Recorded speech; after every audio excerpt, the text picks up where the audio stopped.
Hello dear, welcome to Castle Campus. In this lecture, we will study about representation of constant pressure and constant volume line on T-scope. मतलब कि constant pressure यानी कि isobaric and constant volume यानी कि isochoric दोनों process को हम T scope पे देखेंगे किस टाइप से ड्रॉ करेंगे, किस प्रोसेस का स्लोप ज़्यादा होगा, किसका कम होगा, सो दैट हमें आसानी हो आगे कभी भी ड्रॉ करना हो दोनों प्रोसेस को एक साथ, तो स्लोप लेने में भी आसानी हो।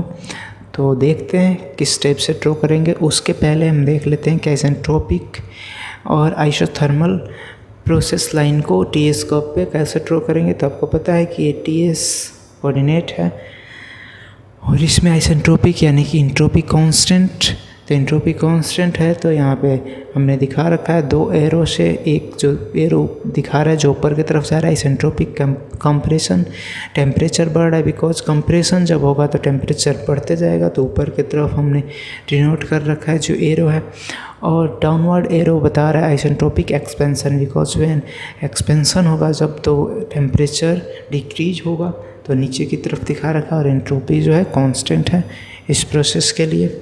और सेकंड वाला जो हमने दिखा रखा है टी एस कोऑर्डिनेट में, तो ये दिखा रखा है आइसोथर्मल प्रोसेस के कर्व को। इसमें टेम्परेचर कांस्टेंट है और ए और बी दो एरो हेड को डिनोट कर रहे हैं, एक टुवर्ड्स लेफ़्ट और एक है टुवर्ड्स राइट। टुवर्ड्स लेफ़्ट वाला जो है वो डिनोट कर रहा है आइसोथर्मल हीट रिजेक्शन को, राइट टुवर्ड्स राइट जो एरो है आइसोथर्मल हीट एडिशन को। बिकॉज हम जानते हैं जब हीट एडिशन करेंगे तो इंट्रोपी इंक्रीज होते जाएगा, बट हीट रिजेक्शन करेंगे तो इंट्रोपी में डिक्रीमेंट आएगा।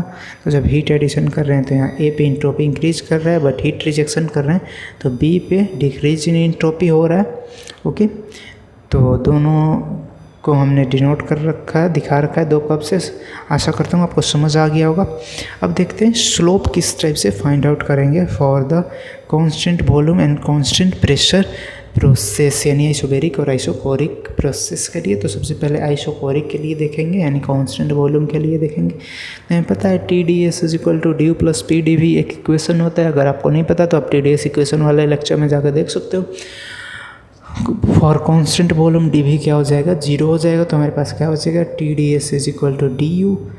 अब आपको पता है डी यू क्या होता है, M C P D T होता है फॉर 1 यूनिट मास, मतलब कि स्पेसिफिक इंटरनल एनर्जी यहाँ यूज कर रहे हैं। तो T D S is equal to C V D T D U, because D U क्या हो जाएगा, सी वी डी टी।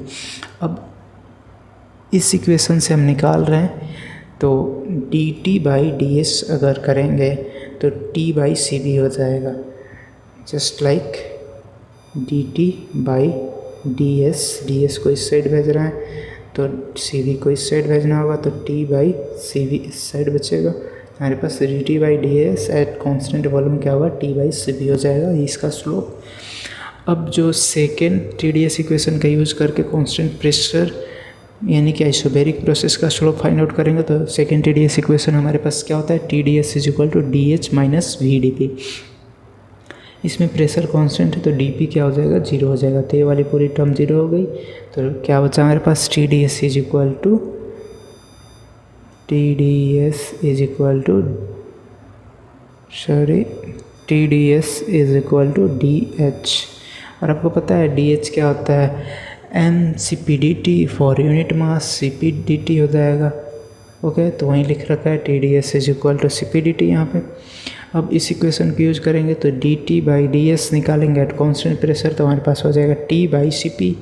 तो ये जो यहाँ पे लिख रखा है, तो इसका जो स्लोप होगा आइसोबैरिक प्रोसेस के लिए तो टी बाई सी पी होगा।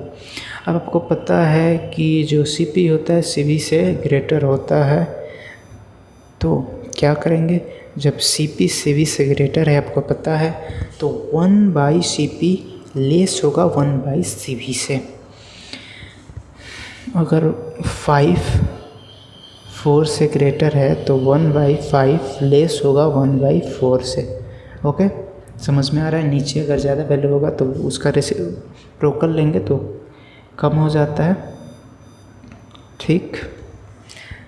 तो इसको अप्लाई करते हुए T by C P less होगा टी बाई सी वी से। ओके, तो we know that T by C P is less than T by C V. तो टी बाई सी पी हमने क्या निकाला था, D T by D S at constant pressure, और T by C V D T by D S at constant volume.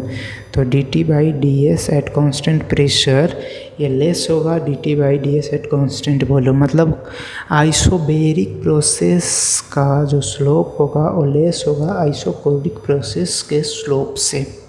Okay, और ये जो slope की वैल्यू है इन दोनों को हम याद रखेंगे, बिकॉज ये 1 मार्क्स वाले एमसीक्यू में या फिर न्यूमेरिकल्स में इसका यूज होगा। अब तो ड्रॉ करेंगे टी एस कर्व पे, टी एस कोऑर्डिनेट पे आइसोबेरिक और आइसोकोरिक प्रोसेस को। तो आइसोकोरिक प्रोसेस का जो स्लोप होगा आइसोबेरिक से ज़्यादा होगा। ए से आइसोबेरिक दिखा रखा है प्रोसेस और बी से आइसोकोरिक यानी कांस्टेंट वॉल्यूम। अब एक नोट पॉइंट है हमारे पास, वो देख लेते हैं। The slope of constant volume line on T S curve is always greater than the slope of constant pressure line on T S curve. इसको आप याद कर लो, कभी भी एक साथ ड्रॉ करना हुआ आइसोबेरिक और आइसोकोरिक, तो आइसोकोरिक का स्लोप जो होगा हमेशा आइसोबेरिक प्रोसेस से ज़्यादा होगा। Okay, thank you, signing off.